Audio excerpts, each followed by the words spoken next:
যে ফুলের পরাগ দরকার। মৌমাছি যখন কোনো ফুল থেকে মধু নিতে যায়, তারা ওই ফুল থেকে মধু নিবে না যদি না তারা ওই ফুলকে আরো বেশি কিছু দেয়।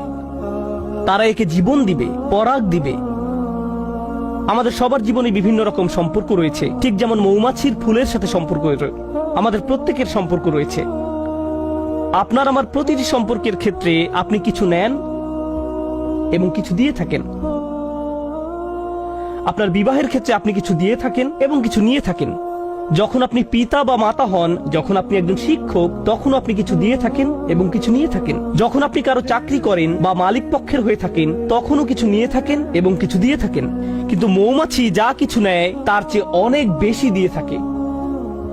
এটি নেওয়ার চেয়ে দেয় অনেক বেশি, আর যা প্রদান করে তা গ্রহীতার জীবনকে উন্নত করে। আর যা নিয়ে যায় তা গ্রহীতার কোনো ক্ষতি করে না। এটি ফুল থেকে যা নেয় তা ফুলের কোনো ক্ষতি করে না। এটি ফুলের উপর পা গুলো রাখে খুব সুন্দর করে। প্রসঙ্গত, ফুলের খুব কোমল জায়গায় মৌমাছিকে বসতে হয়। ফুলের তুলনায় মৌমাছি ভারী একটা জীব। যদি সে তার সম্পূর্ণ ওজন ফুলের ওই কোমল জায়গায় রাখে, তাহলে এটি ভেঙে যেতে পারে। তাই এটি ভাসতে থাকে, পুরো ওজন ফুলের উপর রাখে না। এটি পাখাগুলোকে ঝাপটাতে থাকে যেন সম্পূর্ণ ওজন ফুলের উপর না রাখতে হয়। আমরা এখান থেকে কি শিখছি?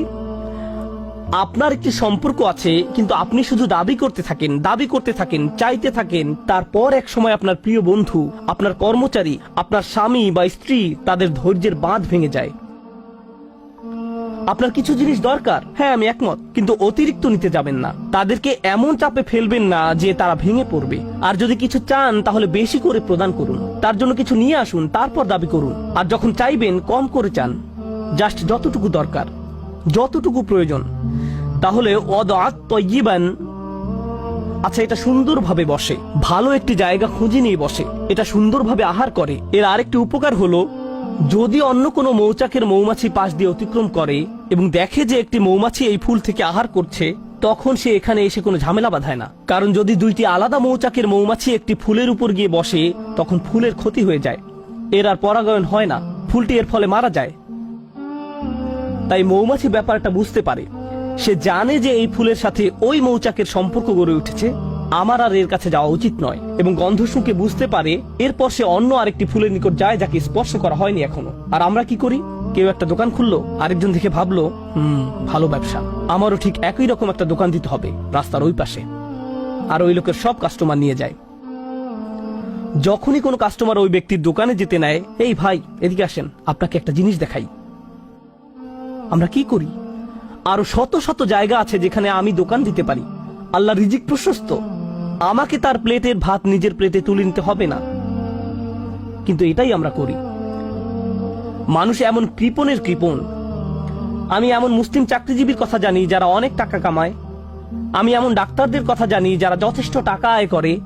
তারপর হয়তো কোনো মেডিকেল কলেজের ছাত্র যে হাসপাতালে ইন্টার্নশিপ খুঁজছে, আর এই ডাক্তার তার জন্য সুপারিশ করে না, কারণ হয়তো 5 বছর পরে সে আমার চেয়ে বেশি আয় করবে। আমি এটা চাই না। এভাবে আমরা একে অন্যকে সাহায্য করতে চাই না। অথচ একজন বিশ্বাসীর মনোভাব হওয়া উচিত ছিল এরকম, আচ্ছা সে তার রিজিক এখানে আয় করছে, আমার উচিত অন্য কোনো জায়গায় যাওয়া। আমার তার রিজিকে ভাগ বসানোর দরকার নেই। পুঁজিবাদী সমাজের মতো গলা কাটার দরকার নেই। আপনি এই দুনিয়াতে অন্য মানুষের রিজিক দখল করে নিজের টাকা আয় করতে আসেননি। আমি শুধু আমার লাভ বুঝি, আমি এছাড়া অন্য কিছু বুঝি না। সুবহানাল্লাহ। আর নবী সাল্লাল্লাহু আলাইহি সাল্লাম বলেন, ওয়াকাআত ফালাম তাকসির। এটা বসে কিন্তু ভেঙে ফেলে না। এটা দাবি করে এবং নিজেরটা নেয় কিন্তু ভাঙে না।